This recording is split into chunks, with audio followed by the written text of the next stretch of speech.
টাইমে এবার নজর রাখবো চারজনকে লক্ষ্য করে, সন্দীপ ঘোষ সহ চারজনকে লক্ষ্য করে স্লোগান। একেবারে আলিপুর আদালতের ভিতরে বাইরে স্লোগানিং চলতে থাকে, বিক্ষোভের ছবি সামনে আসে। সেই সময়কার ছবিটা দেখাচ্ছি, যখন সেই বিক্ষোভের পর অবশেষে সন্দীপ ঘোষকে প্রেজেন্ট ভ্যানে তোলা হচ্ছে এবং সন্দীপ ঘোষ ঘনিষ্ঠ যে তিনজন রয়েছে তারাও ইতিমধ্যে জালে, এবং মহিলা আইনজীবীরা রীতিমতো স্লোগান দিতে শুরু করেন। সন্দীপ ঘোষকে দেখে চোর চোর স্লোগান দেওয়া হয়।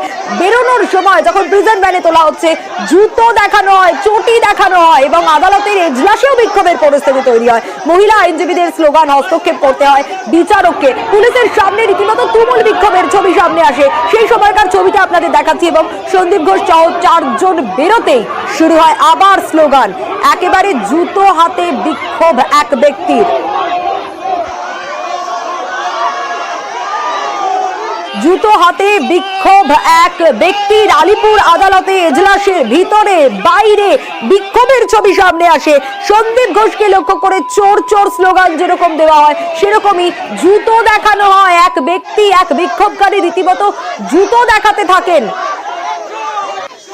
আর সঙ্গে উই ওয়ান্ট জাস্টিস এই স্লোগান তো চলতেই থাকে মহিলা আইনজীবীদের তরফ থেকে। দেখুন সেই সময়কার ছবিটা।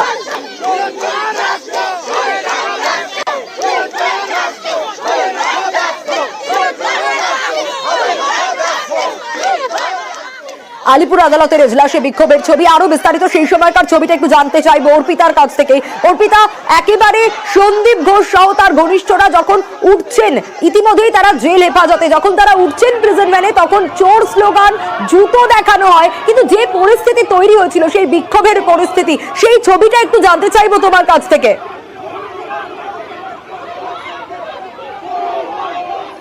দেখো, আজকে আলিপুর আদালতে সিবিআই এর যে বিশেষ আদালত, সেখানে কিন্তু সন্দীপ ঘোষ অর্থাৎ আরজি করের প্রাক্তন অধ্যক্ষ বিপ্লব সিং এবং সুমন হাজরা এবং তার সঙ্গে আফসার আলী খান, এই চারজনের 23শে সেপ্টেম্বর পর্যন্ত জেল হেফাজতের নির্দেশ দিয়েছে আদালত।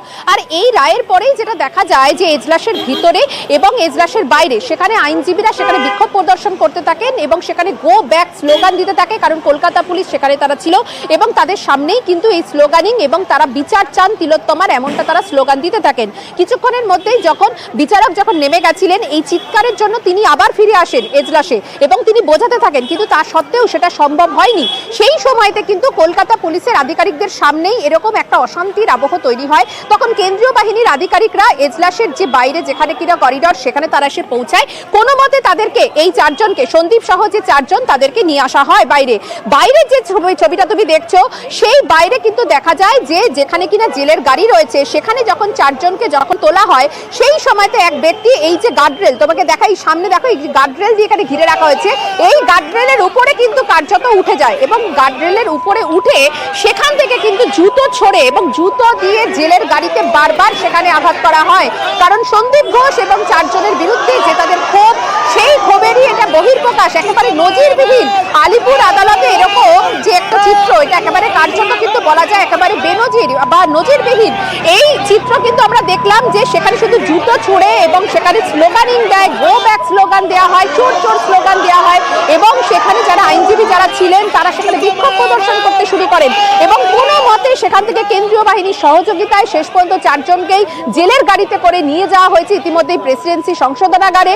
এবং পরবর্তী ক্ষেত্রে কিন্তু বিচারক তিনি নির্দেশ দিয়েছেন যে পরবর্তী যে শুনানি হবে, সেই 23শে সেপ্টেম্বরের শুনানিতে ভিডিও কলের মাধ্যমে হবে। কারণ যে পরিস্থিতি, অশান্তির যে আবহ তৈরি হয়েছিল, সেখানে অভিযুক্তরা যে কোনো সময় কিন্তু আহত হতে পারতেন এবং সেটা কিন্তু একটা বড় ইস্যু তৈরি করতে পারত। সেই কারণে আদালত এটা কিন্তু নির্দেশ দিয়েছে যে পরবর্তী যে শুনানি, সেটা ভিডিও কলের মাধ্যমে হবে। তবে এই আলিপুর আদালতে যে বেনজির যে চিত্রটা, আরও একবার তোমাকে বলি, যেখানে যখন এই চারজনকে যখন কেন্দ্রীয় বাহিনী সেখানে কোনো মতে প্রোটেকশন দিয়ে তাদেরকে নিয়ে আসছে, তখন পিছন থেকে কিন্তু প্রচুর মহিলা আইনজীবী যারা কিনা বিক্ষোভ প্রদর্শন করছিলেন, যারা তিলোত্তমার, যারা বিচার চান, তারা সেখান থেকে ধেয়ে আসছে। একটা অসম্ভব সেখানে একটা জটিলতা বা একটা অশান্ত পরিবেশ তৈরি হয়। সেই সময়তে এজলাস থেকে যখন তারা বেরিয়ে গাড়িতে যখন উঠতে যায়, তখনই কিন্তু এক ব্যক্তিকে তুমি দেখতে পাচ্ছ ছবিটা, যে গার্ডরেলের উপরে প্রথমে আগে ওঠে, তারপরে তার পায়ের জুতো খুলে সেই জুতো দিয়ে বারবার সেই জেলের যে গাড়ি, সেই জেলের গাড়িতে কিন্তু আঘাত করতে থাকে, সেখানে মারতে থাকে, চোর চোর স্লোগান দেয় এবং সেখানে বিচার চাই স্লোগান দিতে থাকে এবং গো ব্যাক স্লোগান দিতে থাকে, একাধিক স্লোগান এবং বিক্ষোভ। তার সঙ্গে আইনজীবীরা যারা ছিলেন তারাও কিন্তু বিক্ষোভ প্রদর্শন করেন। বিভিন্ন লোক সেখানে কিন্তু একেবারে মারমুখী হয়ে যায়। যখন এই চারজনকে নিয়ে যাওয়া হচ্ছে সেই সময় কার্যত এই উত্তপ্ত এই পরিস্থিতির সৃষ্টি হয়। কলকাতা পুলিশের আধিকারিকরা বাইরে ছিলেন এবং কেন্দ্রীয় বাহিনীর সহযোগিতায় কোনো মতে এই চারজনকে কিন্তু জেলের গাড়িতে তোলা হয়।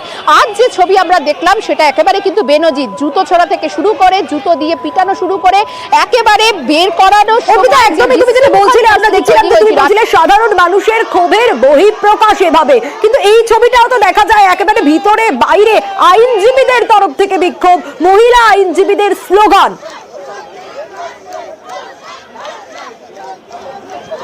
একেবারে তাই, এজলাসের ভিতরে এবং বাইরে যখন শুরু হচ্ছে তখন কিন্তু মোটামুটি শান্তই ছিল, কিন্তু অর্ডার হওয়ার পরে এজলাসের ভিতর থেকেই বিভিন্ন সময় কিন্তু মহিলা আইনজীবীরা তারা একাধিক স্লোগানিং তারা দিতে থাকে।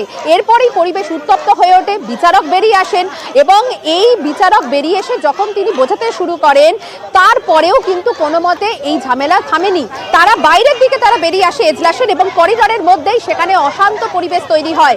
সেই সময় বাধ্য হয়ে কেন্দ্রীয় বাহিনীকে আসতে হয়, যেখানে কিনা কলকাতা পুলিশের আধিকারিকরা ছিলেন।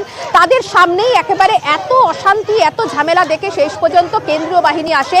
কোনো মতে বিচারকের ঠিক ডান দিকে, বিচারক যেখানে বসেছিলেন তার ঠিক ডান দিকের সাইডে ছিলেন সিবিআই আধিকারিকরা এবং এই চার অভিযুক্ত। তাদেরকে কোনো মতে সেখান থেকে বের করে নিয়ে তারা সঙ্গে সঙ্গে তারা যখন জেলের গাড়িতে যখন ওঠাচ্ছেন সেই সময়তে কিন্তু আমরা যে ছবিটা দেখি সেটা একেবারে নজিরবিহীন। জুতো ছুঁড়ে মারা হচ্ছে, জুতো দিয়ে একেবারে কিন্তু জেলের গাড়িতে সেখানে আঘাত করা হচ্ছে। শুধুমাত্র তাই নয়, যারা এখানে মহিলা যারা আইনজীবী যারা ছিলেন তারাও কিন্তু স্লোগানিং দিতে থাকে, তারাও বিক্ষোভ প্রদর্শন করতে থাকে। একের পর এক সেখানে কিন্তু এই সন্দীপ ঘোষ এবং চারজনের বিরুদ্ধে যে অভিযোগ, সেই অভিযোগের যে ক্ষোভ, সেই ক্ষোভ কিন্তু মহিলা আইনজীবীরা একেবারে তাদের সেটা বহিঃপ্রকাশ হয়। শুধুমাত্র তাই নয়, সিচুয়েশন এতটাই বিঘ্নিত হয় যে সেখানে কলকাতা পুলিশ, কেন্দ্রীয় বাহিনী সকলে মিলে কোনো মতে এই চারজনকে সেখান থেকে নিয়ে যায়। কারণ যে এখনো অবধি জেল হেফাজতে থাকলেও তো এই অভিযুক্তদের যদি কোনো রকম কোনো আঘাত লাগে তাহলে কিন্তু এটা একটা কোনো বড় ইস্যু তৈরি করতে পারে।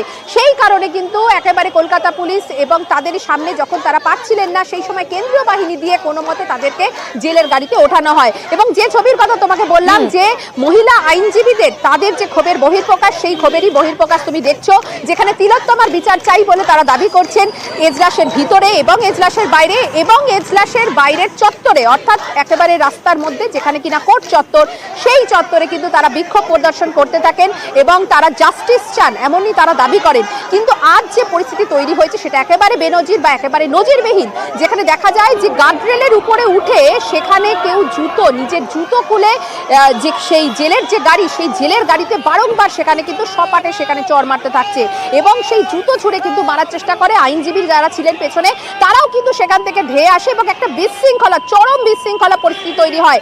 সেই মুহূর্তে কোনো মতে সেই চারজনকে নিয়ে এখান থেকে অর্থাৎ আলিপুর আদালত থেকে সোজা কিন্তু নিয়ে যাওয়া হয়েছে প্রেসিডেন্সি সংশোধনাগারে। কিন্তু এই যে বিশৃঙ্খলা পরিস্থিতি তৈরি হলো সেটা কিন্তু কার্যত বেনজির বা একেবারে নজিরবিহীন। আমরা আলিপুর আদালতে এতদিন ধরে আসছি, এতদিন কাজ করেছি, কিন্তু এই আইনজীবীদের যে বিক্ষোভ প্রদর্শনের যে প্রক্রিয়া বা এই যে দৃষ্টান্তমূলক যে একটা সেখানে যে একটা আজকে আমরা দেখলাম যে যেভাবে সেখানে বিক্ষোভ প্রদর্শন করা হচ্ছে, এই বিষয়ে কিন্তু বিচারকেরও যে অবজারভেশন তার থেকে কিন্তু তিনি বলছেন যে পরবর্তী যে শুনানি সেখানে ভিডিও কলে সম্পূর্ণভাবে শুনানি হবে। তার কারণ যে কোনো সময় অপ্রীতিকর সিচুয়েশন এখানে তৈরি হচ্ছে অভিযুক্তদের আনলে, সেই কারণে কিন্তু ভিডিও কলে এই পরবর্তী শুনানি হবে।